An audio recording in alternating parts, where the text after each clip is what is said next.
Ahadi tano nzito za spika wa bunge mpya Musa Zungu zilizotikisa siku ya jana ndani ya bunge la 13. Lakini swali ni je, uwazi wa ushirikiano au moja ya kauli yake ya ushirikiano kwa haki na vyama vyote utatekelezeka? Leo tunakuletea undani wa maneno mazito ya Bwana Zungu moja kwa moja kutoka Dodoma. Karibu Harakati TV. Leo tunazungumzia hotuba yenye uzito kutoka kwa spika mpya wa bunge la 15, Mheshimiwa Musa Zungu, ambaye ameweka bayana dira ya uongozi wake na kuahidi mabadiliko makubwa ndani ya bunge la Jamhuri ya Muungano wa Tanzania. Katika hotuba yake ya kwanza baada ya kuchaguliwa, Zungu ameahidi mambo matano makuu yatakayoliongoza bunge hilo jipya, ikiwemo kusimamia utekelezaji wa dira ya taifa na maendeleo ya mwaka 2025 mpaka mwaka 2050, jambo alilosisitiza kuwa ni nguzo ya mustakabali wa taifa. Zungu ameahidi pia uwazi, ushirikiano na haki kwa vyama vyote vyenye uwakilishi ndani ya bunge, huku akisisitiza kwamba ofisi yake itakuwa wazi kwa kila mbunge bila kujali chama anachotokea. Kwa maneno yake mwenyewe, Zungu amesema hivi: nitaongoza kwa kufuata kanuni za bunge, nitahakikisha haki inatendeka kwa kila mbunge, nitakuwa muwazi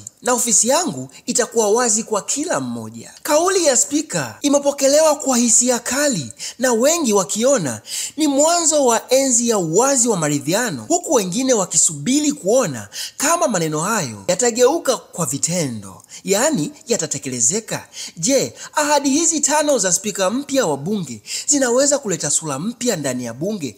Hebu tuchambue kwa kina hapa Harakati TV. Ili uwe mtu wa kwanza kupata habari hizi, tafadhali usisahau kusubscribe na kucomment, lakini weka maoni yako hapa chini. Nini unakiona? Sasa Zungu hakukaa mbali sana, hakuweza kumsahau Tulia Ackson, watu ambao tuliamini huyu alikuwa ni mshindani wake, yaani mtu ambaye asiyekubaliana naye, kwa sababu wote walikuwa wanagombea nafasi moja. Lakini tukashangaa baada ya Tulia Ackson akajitoa katika kinyang'anyiro hicho cha uspika, na baada ya Tulia Ackson kujitoa kwenye kinyang'anyiro hicho cha uspika, alikuwa ni mmoja wa bunge waliopiga kura kumchagua spika wa bunge wanayemtaka. Sasa haya ni maneno ya Zungu kwenda kwa spika. Zungu anasema hivi: kipekee na kushukuru sana Dr. Tulia Ackson, ulinilea na kunifundisha kazi, na mimi naahidi kuwafundisha wengine. Kwa wale watakaochaguliwa, akiwemo naibu spika na wenye viti, tutashirikiana kwa dhati katika kutoa haki. Zungu wa Chama cha Mapinduzi, yani CCM, amechaguliwa jana Novemba 11 mwaka 2025 baada ya kupata kura 378 kati ya kura 383 zilizopigwa, huku 3 tu zikiharibika.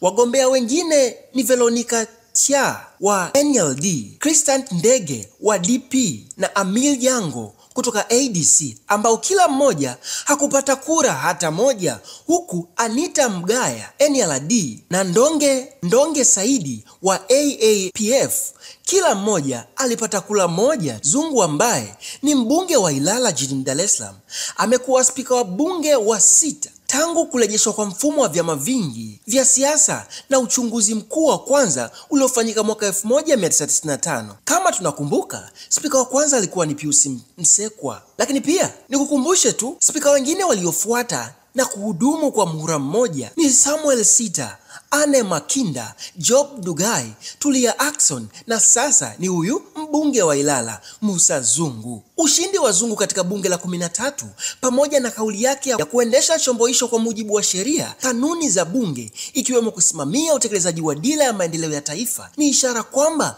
bunge hilo litakuwa makini katika kusimamia serikali. Sasa kabla sijakuletea vipaumbele hivyo, ni kueleze tu kwamba Zungu huyu ni nani? Wengi wamelisikia jina hili la Zungu. Je, Zungu huyu ni nani?